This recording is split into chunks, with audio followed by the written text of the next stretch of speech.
മറ്റുള്ളവരെ കാണിക്കാനൊക്കത്തില്ല. എനിക്ക് ഇന്നടുത്ത അസുഖമൊന്നും കാണിക്കാനൊക്കത്തില്ല. ഈ പറയുന്നവൻ ഞങ്ങൾ എവിടെ താമസിക്കുന്നതെന്ന് പോലും അവൻ അറിയത്തില്ല. ഇപ്പം ഈ വീഡിയോ കണ്ടവരെല്ലാം ഞങ്ങൾ കള്ളം പറഞ്ഞാന്നല്ലേ പറയത്തുള്ളൂ. ഇവരോട് ഞങ്ങൾ എന്ത് ദ്രോഹമാണ് ചെയ്തത്? എന്ത് ദ്രോഹം ചെയ്തിട്ട് ഇവരിങ്ങനെ കാണിക്കുന്നത്? അന്നൊക്കെ ഈ അച്ചായനെ ഉള്ളായിരുന്നു ഞങ്ങൾക്ക് വരാനും അത്രയും സഹായങ്ങൾ ചെയ്യാനും. ഞങ്ങളെപ്പോലുള്ളവർക്ക് അത് കിട്ടുമ്പോൾ ഞങ്ങൾക്ക് സ്വർഗം കിട്ടിയ പോലെ. ക്യാൻസർ ബാധിതയായ സ്ത്രീയെ സമൂഹ മാധ്യമങ്ങളിലൂടെ അധിക്ഷേപിച്ചുവെന്ന് കാട്ടി യൂട്യൂബർക്കെതിരെ പരാതി. പത്തനംതിട്ട തിരുവല്ല കവിയൂർ സ്വദേശിനിയായ ശാന്തി എന്ന വീട്ടമ്മയാണ് സീക്രട്ട് ഏജന്റ് എന്ന യൂട്യൂബർക്കെതിരെ പരാതിയുമായി രംഗത്തെത്തിയത്. ശാന്തി ഏതാണ്ട് 3 വർഷക്കാലത്തോളമായി ക്യാൻസർ ബാധിതയാണ്. എന്നാൽ ഇവർക്ക് ക്യാൻസർ ഇല്ല, ഇവർ നുണപ്രചാരണം നടത്തുകയാണ് എന്ന ഈ യൂട്യൂബർ അയാളുടെ വീഡിയോയിലൂടെ പറഞ്ഞു എന്നുള്ളതാണ് ആക്ഷേപം. ഇത് തനിക്ക് വലിയ ബുദ്ധിമുട്ടുണ്ടാക്കി, മാനസികമായി തളർത്തി കളഞ്ഞു എന്നുള്ളതാണ് ഈ പരാതിക്കാരി പറയുന്നത്. ഈ സാഹചര്യത്തിൽ യൂട്യൂബർക്കെതിരെ നിയമപരമായി നടപടി സ്വീകരിക്കണമെന്ന് ആവശ്യപ്പെട്ടുകൊണ്ട് മുഖ്യമന്ത്രിക്കും മനുഷ്യാവകാശ കമ്മീഷനും അടക്കം പരാതി നൽകിയിരിക്കുകയാണ് ഈ വീട്ടമ്മ. ഞാനും എൻ്റെ ഭർത്താവും 3 കുഞ്ഞുങ്ങളും അടങ്ങുന്നതായിരുന്നു എൻ്റെ കുടുംബം. പക്ഷേ എൻ്റെ ഭർത്താവിന് സുഖമില്ലായിരുന്നു. അദ്ദേഹത്തിന് ക്യാൻസറിൻ്റെ അസുഖം തന്നെ ആയിരുന്നു. പക്ഷേ അതെനിക്ക് അറിയാൻ വൈകിയത് എൻ്റെ ഇളയ മോനെ 2 വയസ്സിൽ തുടങ്ങിയതായിരുന്നു. അവനെയും കൊണ്ട് ESAയിലും ഒക്കെ ഞങ്ങൾ ഓടി ട്രീറ്റ്മെൻറ്റ് നടത്തിക്കൊണ്ടിരുന്നുണ്ട്. ഹസ്ബൻഡിനും അതന്ന് പറയാനുള്ള ബുദ്ധിമുട്ട് കൊണ്ട് പുള്ളി ഞങ്ങളോട് പറഞ്ഞില്ല. ഞാൻ തന്നെ മരിക്കുന്നതിന് മുന്നെയാണ് ഒരു ദിവസം മുന്നേ അറിഞ്ഞ് ഈ അസുഖമാണെന്നുള്ള. അപ്പോഴത്തേക്കും വൈകിപ്പോയി. അല്ലെങ്കിൽ ആരുടെയെങ്കിലുമൊക്കെ കാലും കൈയും പിടിച്ചെങ്കിലും ഞാൻ രക്ഷപ്പെടുത്തിയേനെ. എൻ്റെ കുഞ്ഞിനിത് ഈ അസുഖമാണെന്ന് അറിഞ്ഞതുകൊണ്ടാണ് ചേട്ടൻ ഞങ്ങളോടത് പറയാതിരുന്നത്. പറഞ്ഞു കഴിഞ്ഞാൽ ഞങ്ങൾ വിഷമിക്കുമല്ലോ, വേറെ മാർഗ്ഗമൊന്നുമില്ലല്ലോ. ഞാൻ മഹാലക്ഷ്മിയിലായിരുന്നു എനിക്ക് ജോലി. മഹാലക്ഷ്മിയിലെ വിനോദ് സാറാണ് എൻ്റെ കുഞ്ഞിന് ട്രീറ്റ്മെൻറ്റിന് വേണ്ടുന്ന പൈസ എല്ലാം അന്ന് തന്നത്. ഒരു ദിവസം പോലും എനിക്ക് കടയിൽ സ്വസ്ഥമായിട്ട് നിൽക്കാനൊക്കത്തില്ലായിരുന്നു. കുഞ്ഞിന് വയ്യെന്നും പറഞ്ഞ് ഞാൻ ഓടി വരുന്നമായിരുന്നു. സാറാ എനിക്ക് ആശുപത്രിയിൽ തന്നെ പൈസ കൊടുത്തു വിട്ടിട്ട് എൻ്റെ കുഞ്ഞിന് ട്രീറ്റ്മെൻറ്റ് നടത്തിയത്. അങ്ങനെ 7 വർഷം മുന്നേ ചേട്ടൻ മരിച്ചത്. ചേട്ടൻ മരിച്ചതിന് ശേഷമാണ് എനിക്ക് വയ്യാതെ വന്ന് ഹോസ്പിറ്റലിൽ പോയപ്പോഴാണ് എനിക്കും ക്യാൻസറിൻ്റെ ആണെന്ന് അറിയുന്നത്. അതാദ്യം എനിക്ക് മലദ്വാരത്തിനകത്തായിരുന്നു വന്നത്. നമുക്ക് മറ്റുള്ളവരെ കാണിക്കാനൊക്കത്തില്ല. എനിക്ക് ഇന്നടുത്ത അസുഖമൊന്നും കാണിക്കാനൊക്കത്തില്ല. അതിൻ്റെ ഓപ്പറേഷൻ കഴിഞ്ഞു. അത് കഴിഞ്ഞിട്ട് എനിക്ക് പിന്നെ നിവർത്തിയില്ലാതെ വന്നപ്പോൾ പത്രത്തിൽ ഞങ്ങൾ കൊടുത്തു. പത്രത്തിൽ കൊടുത്തിട്ട് ഒരുപാട് കടങ്ങളുണ്ടായിരുന്നു. ഓരോരുത്തർ വന്ന് ഞങ്ങളുടെ കടങ്ങൾ വീട്ടിൽ തന്ന് ഞങ്ങൾക്ക് ട്രീറ്റ്മെൻറ്റിന് വേണ്ടത് അതെല്ലാം ചെയ്തു തന്നായിരുന്നു. അത് കഴിഞ്ഞപ്പോഴത്തേക്ക് വീണ്ടും ഈ മരുന്നിന് ഉള്ളത് കൊണ്ട് ഞങ്ങൾക്ക് വാടകയും കൊടുത്ത് ചിലവും ചെയ്യാനുള്ള കഴിവില്ല. കുഞ്ഞുങ്ങൾ അതുങ്ങൾക്ക് ജോലിക്ക് പോകാനൊന്നും പറ്റുന്നില്ല, പഠിച്ചുകൊണ്ടിരിക്കുന്നത്. അത് ഒരുപാട് ആൾക്കാർ ഞങ്ങളെ സഹായിച്ചിട്ടുണ്ട്. അങ്ങനെ അത് കഴിഞ്ഞപ്പോഴാണ് ഇപ്പം തീരെ നിവർത്തിയില്ലാതെ വന്നു കഴിഞ്ഞ് ഞങ്ങളൊരു വീട്ടിൽ വാടകയ്ക്ക് താമസിച്ച് മഴ പെയ്ത് മുഴുവൻ ചോർന്നൊലിച്ച് നിവർത്തിയില്ലാതെ വന്നപ്പോഴാണ് ഞാൻ ഈ ചാരിറ്റി ചെയ്യുന്ന അച്ചായൻസ് ഗോൾഡിൻ്റെ ഇത് ഞാൻ മൊബൈലിനകത്ത് കണ്ടത്. ഞാൻ അങ്ങനെയാണ് അച്ചായനെ ഞാൻ ഒത്തിരി പ്രാവശ്യം വിളിച്ച്. അത് കഴിഞ്ഞപ്പോഴാണ് അച്ചായൻ ഞങ്ങളെ വിളിക്കുന്നത്, വീട്ടിൽ വരുന്നത്. അച്ചായൻ വീട്ടിൽ വരുന്ന ദിവസം ഞാൻ പൊതിച്ചോറും കൊണ്ട് പോകുന്നുണ്ട്. എനിക്ക് വയ്യെങ്കിലും ഒരു നേരത്തെ മരുന്നിനും ആഹാരം കഴിക്കണമല്ലോ, അതിന് വേണ്ടിയിട്ട് പൊതിച്ചോറ് വിൽക്കുമായിരുന്നു. അന്ന് അച്ചായൻ വന്ന് കണ്ടു. ഞങ്ങൾക്ക് വേണമെന്ന് സഹായം, എനിക്ക് ഓപ്പറേഷനുള്ള പൈസയും അന്നേരത്തെ ഞങ്ങൾക്ക് ചിലവിൻ്റെ കാര്യങ്ങളും എല്ലാം ആ മനുഷ്യൻ ചെയ്തു. അന്ന് ഞാൻ അച്ചായനോട് പറഞ്ഞതെന്ന് വെച്ചാൽ എനിക്ക് 2 ഓപ്പറേഷനുണ്ട്. അതിൻ്റെ ഒരു ഓപ്പറേഷൻ അച്ചായൻ പൈസ തന്നതിന് ശേഷമാണ് ഇത്.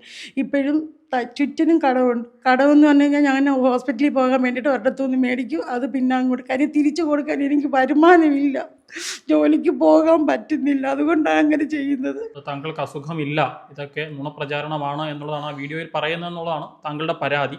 എന്താണെങ്കിലും നമുക്ക് ആ വീഡിയോ, ആ യൂട്യൂബറുടെ വീഡിയോ ഒന്ന് കണ്ടിട്ട് വരാം. ഒരു ചേച്ചി റോഡ് സൈഡിൽ നിന്ന് ബിരിയാണിയോ ചോറോ എന്തോ വിൽക്കുന്ന ഒരു ചേച്ചിയാണ്. ഈ ചേച്ചിയുടെ അടുത്ത് പോകുന്നു. ഓക്കെ, വീട്ടിലെ ഊണ് വിൽക്കുന്ന ഒരു ചേച്ചിയുടെ അടുത്ത് പോകുന്നു. ആ ചേച്ചിയുടെ കാര്യങ്ങളൊക്കെ പറഞ്ഞൊരു വീഡിയോ ഇടുന്നു. 18 ജൂലൈ 2025 ഈ വീഡിയോ പോസ്റ്റ് ചെയ്തിട്ടുള്ളത്. എനിക്കിന്നൊരു വ്യക്തി ഈ വീഡിയോ അയച്ചു തന്നിട്ട് പറയുന്നു, ഈ ചേച്ചിയെ എനിക്കറിയാം, ഇവർ പറയുന്നത് എല്ലാം കള്ളമാണ്, ഇവർക്ക് ക്യാൻസർ എന്ന ഒരു അസുഖം ഇല്ല. ഇപ്പോൾ വീഡിയോയിൽ പറഞ്ഞിരിക്കുന്ന മുഴുവൻ കള്ളത്തരമാണ്. കാരണം അവരതിനകത്ത് 1-2 കാര്യങ്ങൾ പറഞ്ഞിരിക്കുന്നത്, അവരുടെ ഹസ്ബൻഡ് ക്യാൻസർ മൂലം 9 മാസത്തോളം കിടന്നാണ് മരിച്ചെന്ന് പറയുന്നു. ഹസ്ബൻഡിന് ക്യാൻസറൊന്നും ഇല്ലായിരുന്നു. അവർ ജസ്റ്റ് ഒരു രാവിലെ നിന്ന് ശ്വാസം മുട്ടലങ്ങാണ്ട് വന്ന് ഹോസ്പിറ്റലിൽ വെച്ച് അറ്റാക്ക് വന്നങ്ങാണ്ട് മരിക്കുകയായിരുന്നു. രാവിലെ കൊണ്ട് ഉച്ചയ്ക്ക് മുന്നേ മരിച്ചു.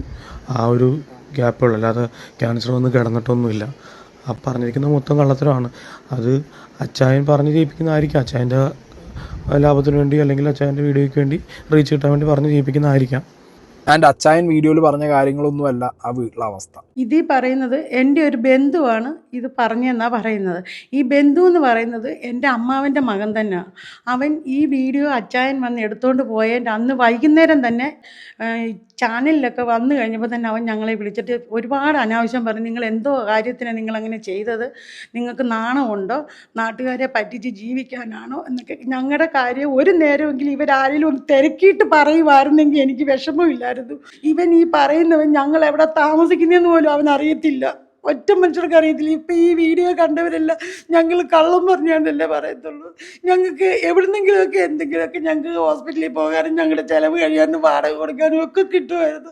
അതൊക്കെ ഇവൻ കാരണം മുടങ്ങിയില്ല. ഇവനോട് ഞങ്ങൾ എന്ത് ദ്രോഹമാണ് ചെയ്തത്, എന്ത് ദ്രോഹം ചെയ്തിട്ട് ഇവരിങ്ങനെ കാണിക്കുന്നത്? താങ്കളുടെ അമ്മാവന്റെ മകനാണെന്ന് പറയുന്നു, പക്ഷെ അദ്ദേഹത്തിന് അറിയില്ലേ താങ്കൾക്കും ഇല്ലെങ്കിൽ മകനും അസുഖമുള്ളതെന്നോ അവർക്കറിയില്ലേ?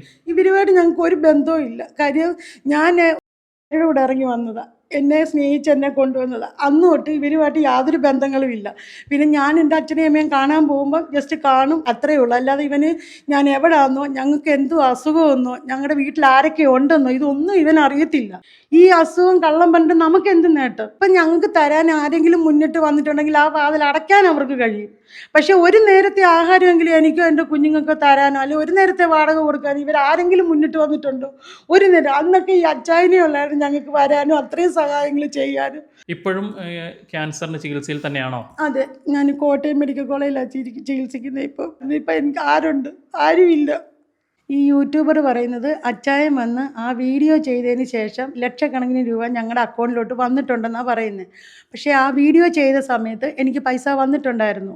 അത് ലക്ഷങ്ങളൊന്നും ഇല്ലായിരുന്നു, എങ്കിലും ഞങ്ങളുടെ അത്യാവശ്യ കാര്യങ്ങളൊക്കെ നടക്കാനുള്ള പൈസ വന്നിട്ടുണ്ടായിരുന്നു. പിന്നെ എനിക്കൊരു 3 സെൻറ്റ് സ്ഥലം എനിക്ക് കിട്ടിയിട്ടുണ്ടായിരുന്നു. ഒരാൾ ഇത് കണ്ടിട്ട് ഞങ്ങളുടെ പഞ്ചായത്ത് പ്രസിഡൻറ്റും കൂടെ മുൻകൈയെടുത്ത് എനിക്ക് പ്രസിഡൻറ്റ് നമ്മുടെ പേരിലോട്ടാക്കിയ 3 സെൻറ്റ് സ്ഥലവും 10 അടി വീതി വഴിയുമായിട്ട് എനിക്ക് തന്നിട്ടുണ്ട്. അത് അവിടെ വീടൊന്നുമില്ല. ഇനി അവിടെ എങ്ങനെയും ഒരു വീട് വെച്ച് കയറണം, അതിന് വേണ്ടിയിട്ടുള്ള ശ്രമത്തിലാണ് ഇപ്പം. എന്താണെങ്കിലും പഞ്ചായത്ത് പ്രസിഡന്റൊന്നും ഇതിന്റെ സത്യാവസ്ഥ ഒന്നും അന്വേഷിക്കാതെ അസുഖമില്ലാത്ത ഒരാൾക്ക് ഒരിക്കലും ചെയ്യുന്നു. അല്ലെ ഈ യൂട്യൂബറെങ്കിലും ഒന്ന് വിളിച്ച് ചോദിക്കാമായിരുന്നു. അല്ലെ നിങ്ങളെക്കുറിച്ച് വന്നല്ലേ എങ്ങനെയാ ഇതിന്. ഇപ്പം ഈ വീഡിയോ കാണുന്നവരൊക്കെ എന്ത് വിചാരിക്കും? ഞങ്ങൾ ജനങ്ങളെ പറ്റിച്ചെന്നല്ലേ പറയത്തുള്ളൂ, അല്ലാതെ എന്തെങ്കിലും പറയുമോ? ആരെങ്കിലും എന്തെങ്കിലും ഒരു സഹായം ചെയ്യാനാണെങ്കിൽ ഞാൻ അവിടെ എന്തെങ്കിലും ഒരു കൂര പോലെങ്കിലും ഒന്ന് വെച്ച് കയറി കിടക്കുക. കാര്യം ഇത് 6500 രൂപ വാടക കൊടുക്കാൻ ഞങ്ങൾക്ക് ഒരു മാർഗവും ഇല്ല. വേറെ എങ്ങും നിവർത്തി ഇല്ലാത്തത് കൊണ്ടാണ് ഞാൻ ഇവിടെ വന്ന് ഈ 6500 രൂപ വാടകയ്ക്ക് കിടക്കുന്നത്. സത്യം പറഞ്ഞാൽ അച്ചായൻ അന്ന് വന്നില്ലായിരുന്നെങ്കിൽ ഞങ്ങൾ എന്തെങ്കിലും കടുങ്കൈ ചെയ്തു. കാര്യം അതേ ഒരു അവസ്ഥയായിരുന്നു. അത് നിങ്ങൾക്ക് വെളിയിൽ നിൽക്കുന്നവർക്ക് പറഞ്ഞാൽ മനസ്സിലാകത്തില്ല, അനുഭവിക്കുന്ന ഞങ്ങളെപ്പോലുള്ളവർക്ക് അത് മനസ്സിലാകും. ആ മനുഷ്യൻ ഉള്ളത് കൊണ്ട് ഞങ്ങൾ ഇന്ന് ഇങ്ങനെ നിന്നു പോകുന്നു. അല്ലാതെ എന്തിനാ ആ മനുഷ്യനെ കുറിച്ച് ഇങ്ങനെ ഈ ഇല്ലാവചനം പറഞ്ഞുണ്ടാക്കുന്നത്? ആർക്കെങ്കിലും 10 പൈസ ഇങ്ങനെ കിട്ടുന്നവർക്കുണ്ടെങ്കിൽ കൊടുത്തോട്ടെ, എന്തിനാ അത് മുടക്കം ചെയ്യാൻ നടക്കുന്നത്? ഞങ്ങളെല്ലാം ഒറ്റ പ്രാർത്ഥനയുള്ളൂ, ദൈവമേ അച്ചായൻ ആപത്തൊന്നും വരുത്തല്ലേ എന്ന് മാത്രമേ എന്നും സന്ധ്യയ്ക്ക് പ്രാർത്ഥിക്കുമ്പോൾ എന്നും പ്രാർത്ഥിക്കുന്നുള്ളൂ. ഈ യൂട്യൂബർ എന്ന് പറയുന്ന ആൾ ആരാന്നോ എന്താണെന്നോ ആ മനുഷ്യൻ്റെ പേര് പോലും എനിക്കറിയത്തില്ല. ഞാൻ അങ്ങനെയുള്ള ഇതൊന്നും ഞാൻ കാണാറില്ല. ഇതിപ്പോൾ ഇന്നലെ ഇങ്ങനെ എൻ്റെ ഒരു ഇതിങ്ങനെ കണ്ടതുകൊണ്ട് മാത്രമാണ് ഞാൻ നോക്കി ഇതെന്താണെന്ന് അറിയാൻ വേണ്ടി നോക്കി. അത് എനിക്ക് എടുക്കാൻ അറിയാൻ വേണ്ടി പിള്ളേരെ എനിക്ക് എടുത്തു തന്നെ, അമ്മ ഇത് നോക്കെന്നും പറഞ്ഞു. ഈ മനുഷ്യനെ എനിക്കറിയത്തില്ല, ഞാൻ അങ്ങേരുമായിട്ട് യാതൊരു പരിചയമില്ല, ഞാൻ ഏത് നാട്ടിലാന്ന് പോലും അങ്ങേർക്ക് അറിയത്തില്ല. പിന്നെ എന്തിനാ അങ്ങേര്? അല്ലെ ഒന്ന് അറ്റ്ലീസ്റ്റ് ഒന്ന് വിളിച്ച് ചോദിക്കാം, അല്ലെ ഇതെങ്ങനാ എന്താ, അല്ലെ ഇത്രയും പറഞ്ഞല്ലോ ആ കൂട്ടത്തിൽ ഞങ്ങൾ ആരാ എന്താണെന്നെങ്കിലും ഒന്ന് ചോദിക്കരുതോ? ഇത് അതുപോലും ഇല്ലാതെ എന്തിനെങ്ങനെ ചെയ്യുന്നത്? അതുകൊണ്ട് തീർച്ചയായിട്ടും നിയമമായിട്ട് എന്തെങ്കിലും നിയമ നടപടി എടുത്തേ പറ്റത്തുള്ളൂ. കാര്യം ഞങ്ങളെപ്പോലുള്ളവർക്ക് നീതി വേണം. ഈ അച്ചായനെ പോലുള്ളവർ ഓരോരുത്തർക്കും ഇങ്ങനെ ചെയ്യുന്ന ആ മനുഷ്യൻ്റെ മനസ്സും കൂടെ ഇതായി പോവുകയാണ്. അപ്പോൾ എന്തും ആയിക്കോട്ടെ, അങ്ങേര് പാവങ്ങളെ സഹായിക്കുന്നില്ലേ? ഞങ്ങളെപ്പോലുള്ളവർക്ക് അത് കിട്ടുമ്പോൾ ഞങ്ങൾക്ക് സ്വർഗം കിട്ടിയ പോലെ. അസുഖബാധിതരായ തന്നെയും മകനെയും സീക്രട്ട് ഏജന്റ് എന്ന യൂട്യൂബർ സമൂഹ മാധ്യമങ്ങളിലൂടെ അധിക്ഷേപിച്ചുവെന്നും തങ്ങൾക്ക് പുറത്തിറങ്ങാൻ വയ്യാത്ത അവസ്ഥയാണ് എന്നുമാണ് ഈ സ്ത്രീ പറയുന്നത്. എന്താണെങ്കിലും ഈ സംഭവത്തിൽ ആ യൂട്യൂബർക്കെതിരെ ശക്തമായ നടപടി വേണം എന്ന് ആവശ്യപ്പെട്ടുകൊണ്ട് ഇപ്പോൾ മുഖ്യമന്ത്രിക്കും മനുഷ്യാവകാശ കമ്മീഷനും ശാന്തി പരാതി നൽകിയിരിക്കുകയാണ്. നിയമ നടപടികളുമായി മുന്നോട്ട് പോകും എന്ന് തന്നെയാണ് ഇവർ വ്യക്തമാക്കുന്നത്. പത്തനംതിട്ട തിരുവല്ലയിൽ നിന്നും ക്യാമറമാൻ അരുൺ മലയിലിനൊപ്പം Rahul Irumbukuzhi, focus news TV.